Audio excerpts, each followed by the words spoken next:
morning, everybody, and a happy Wednesday morning to you. I hope everybody is having a fabulous day today. I bet you guys can tell what we're going to be covering. There's more news coming out. We have some royal family stuff, but my goodness, again, the stuff is coming out fast and thick. There's a lot to cover, so let's just jump in and get busy, shall we? Let's go. All right, we're starting off again. I told you already. Lady Marina Windsor officially married software account executive Nico McCauley on Saturday, June 20th. It was a really elegant high society wedding. It took place 1 year after they announced their engagement. They legally wed 3 days prior to the Roman Catholic service, and it took place at a Benedictine monastery. So anyway, the point is more pictures came out. So they had a larger wedding celebration that was held at All Saints Church. And then they had a reception at Hovington, I think is how you say it, Hall, the childhood home of Marina's late grandmother, the Duchess of Kent. She wore the historic Kent pearl and diamond fringe tiara, and she had a gorgeous gown, and we've covered all this. She sold her pictures to Hello Magazine. Let's move on. Wimbledon, day one, and seen there was the Duke of Kent and Lady Susan Hussey. They were sitting there. Some other people that were spotted there were Strictly Come Dancing presenter Tess Daly, and Sir David Beckham was also seen in the crowd, although I don't have a picture of him. So, I'm glad they were all able to go, sit together, and enjoy the first day of Wimbledon. Let's move on. Next up, we have Sophie, the Duchess of Edinburgh. She attended the annual Sandringham Festival of Carriage Driving, which takes place from June 26 to June 28th, 2026 at the Sandringham Estate. Now, she attended the event in her official capacity as president, which is a role really rooted in the royal family's carriage driving heritage. And over the weekend, she took part in the Challenge UK carriage driving segment. She met with various competitors and she presented official prizes. Don't forget that this festival was founded by Prince Philip in 1982. He passed down his passion for the sport to his family, including his granddaughter, Lady Louise Windsor, who has regularly competed in the event. And I think this is fabulous. I just love it. Let's continue. All right, moving on, we have Prince William, who shared some amazing memories of his late grandmother, Queen Elizabeth, for the Queen Elizabeth Digital Memorial. I'll let you listen to just a little bit of what he said, and very poignant. You know, you can just tell that he loved his grandmother. Listen to this. Whilst I had the privilege to know the late Queen better than most, some of my fondest memories of my grandmother are from here in Windsor. I remember many a quiet afternoon having tea with her and my grandfather at the castle, chatting, sharing stories, and seeing how completely at ease she was here, surrounded by family and her much-loved dogs and horses. To this day, she's given me a love of tea time that I never knew I needed. Watching her ride her horses in the Great Park, even well into her later years, showed a side of Granny the world didn't often see. Off-duty, relaxed, and utterly at home. These moments with my grandmother are ones I'll always hold dear. We're going to move on now to Prince Edward, the Duke of Edinburgh. He officially received his backpack and accreditation for the Commonwealth Games during a special visit to the Uniform and Accreditation Centre at Glasgow Caledonian University. Now, in his capacity as vice patron of the Commonwealth sport, he officially opened the Games' central operational hub. And during his tour, he met with staff and volunteers and completed the same process as the rest of the Games workforce by picking up his own uniform and security badge. As he was walking around, he actually met somebody who's been volunteering for 58 years. Amazing. Now, the Glasgow 2026 Commonwealth Games are set to run from July 23rd to August 2nd. And unlike previous extensive multi-city formats, the 2026 Games are taking place in a very streamlined model with all 10 sports hosted across 4 existing venues within Glasgow. Those are the Scottish Event Campus, the Emirates Arena, Tollcross International Swimming Center, and I hope I'm saying this one correctly, the Scottstown Stadium. He sounded good. He looked good. He held up the backpack. He goes, "This looks vaguely familiar." All right, let's move on. Let's move on now to Princess Catherine, the Princess of Wales. She successfully completed the UK's National Three Peaks Challenge to raise awareness and funds for the Royal Marsden Cancer Charity. She scaled the highest mountains in Scotland, that's Ben Nevis, England, that's Scafell Pike, and Wales, that's Snowdon, within a 24-hour period. Now, they asked her why she was doing this, and she put out a statement. I want you to listen to this. Lots of people have asked me why I'm doing this challenge, and partly it's personal. I'm so grateful to be here, to be strong enough to walk these hills. But more importantly, it's to give something back and acknowledge really all the incredible work going on up and down this country. I've met some incredible people, those people who are living with and beyond cancer. And I know personally how difficult that journey is. And I really wanted to use this opportunity as my way of contributing to all the wonderful work that's going on. And in particular, to support the Royal Marsden Cancer Charity, an organisation very dear to me, but who do extraordinary work supporting those living with and beyond the disease. This was a very physically demanding feat. It involved 23 miles of hiking, over 10,052 feet of vertical climbing. And she said it was deeply personal for her because we know she was treated for cancer at the Royal Marsden Hospital in 2024. And she has since spoke very openly about her recovery and her life in remission. And rather than just a physical endurance test, she framed the challenge as a chance to explore life beyond diagnosis and to support the hospital's push for increased holistic cancer care. One thing really happened that came out that was so touching. I think it touched a lot of people. While Catherine was climbing Ben Nevis, she met Ted. Ted is an 11-year-old wheelchair user who was completing the same challenge with the help of his family and friends. And they were raising money for the charity Molly Ollie's Wishes, which supports children with serious illnesses. And following the challenge over the weekend, Catherine donated to Ted's cause on Just Giving, and she left a message that read, and I'm quoting, "One of the real highlights of the Three Peak Challenge was meeting inspiring people like you along the way. Huge congratulations to Ted, Pete, and the entire team for raising money for such a wonderful cause."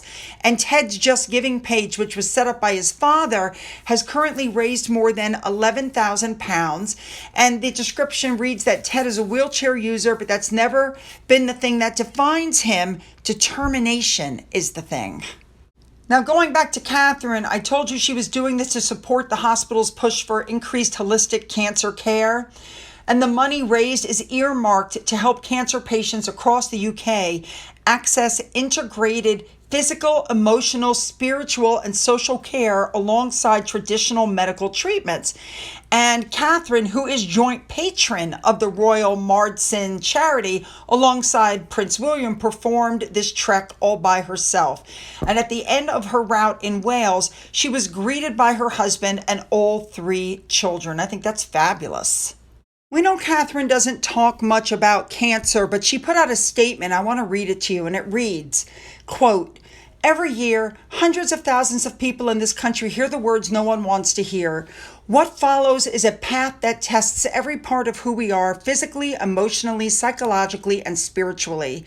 The challenges ripple outward, touching families, friendships, work, and the quiet moments we spend alone with our thoughts. Cancer doesn't just affect the body. It changes how you think, feel, and profoundly affects every aspect of your life. I know this personally, and that the journey through and beyond treatment requires more than medicine alone. I have taken on the National Three Peaks Challenge not simply as a physical endeavor, but as a chance to explore life beyond diagnosis and to give something back. The Royal Marsden is a place that holds great meaning for me and whose care and expertise are life-changing for so many people. Through this challenge, I want to raise awareness for the deeper impact of serious illness and the importance of holistic health care. Every individual is different, and ensuring there is a whole person approach to care enables those living through cancer to manage the deeply personal challenge of diagnosis. Holistic therapies complement clinical pathways and support patients' abilities to maintain their well-being, resilience, and quality of life during an exceptionally difficult time. We have an opportunity to reshape what the future of holistic cancer care looks like, enabling more people nationwide to access the kind of personalized support that can help make a meaningful difference during and after medical treatment. And this challenge will support the Royal Marsden Cancer Charity, helping to transform access to and understanding of holistic care that will enhance recovery and healing for patients across the UK. Healing, whether personal or collective, is not just about fixing what's wrong. It's about finding balance in how we live, between effort and acceptance, between control and trust, between thinking and simply being. Because in the end, bravery isn't just about pushing forward. It's about knowing how to stay grounded, connected, and present, no matter the terrain or landscape you're walking through. And together, we can stand alongside everyone navigating life with cancer, ensuring no one faces this disease feeling unseen or unsupported. Please know you are not alone. Fabulous. A big thank you to Carol for showing us what Catherine was wearing. Let's move on. We're moving on to Harry and Meghan, but let me just tell you, I don't believe this for a damn second. This is another thing that I think is being floated out by Harry and Meghan. Apparently, they have a new deal in place with the royal family. And part of the deal is that they have to ensure, number one, that family visits remain private. Okay, that's fine. That's no problem there. Supposedly, friends of Harry and Meghan's are saying that they are allowed to now engage in commercial activities in the United States, like giving paid speeches in the Jam while using their titles, but they just can't do it in the UK. When they're in the UK, you have to be a semi-working royal without engaging in commercial work, where in the United States, you can go ahead and pursue financial opportunities. Do you really expect me to believe that when it's already been reported that the Queen and the King have both said no to this? All right, let's continue. We know what's going on with the whole security row. And now articles are coming out fast and thick, including People magazine, which is Harry and Meghan's mouthpiece, basically, that Harry and Meghan are still hoping to bring the children to the UK, even though the plans could be in jeopardy over security concerns.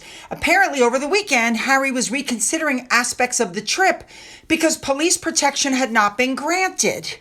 Now, this is where it gets interesting. Harry and Meghan's spokesperson stressed that while the king did offer the family accommodations on a royal estate, an offer that has not yet been accepted, the issue, they said, has never been the accommodations, but rather whether security would be provided throughout the visit, and that Harry was still looking at all options. Now, another person pointed out, that a person who works for Harry, that Harry's program includes public and private engagements across the country. So safe accommodations is only one element of the effective protective security plan because the risk follows the person, not the place. So the issue has never been accommodations. It's whether appropriate and proportionate protective security is being provided throughout the entirety of the visit. Now, of course, they're complaining because we know Ravik was going to do a review and it still hasn't taken place. So he's saying, well, it's difficult to understand how the proportionality of the current arrangements can credibly be maintained without the independent assessment. So after publicly confirming on Friday that everybody was going to Britain, the family was informed later that day that police protection would be provided on royal property, but not elsewhere. But remember, they already knew that. Remember, we discussed that yesterday. Harry, of course, is blaming the ongoing arguments over his security arrangements and is accusing those in charge of going back on their word. See, this is what I don't get. He's been told no. He sued in court. He lost. He appealed. He lost. But now he's like, they're intentionally scuppering me.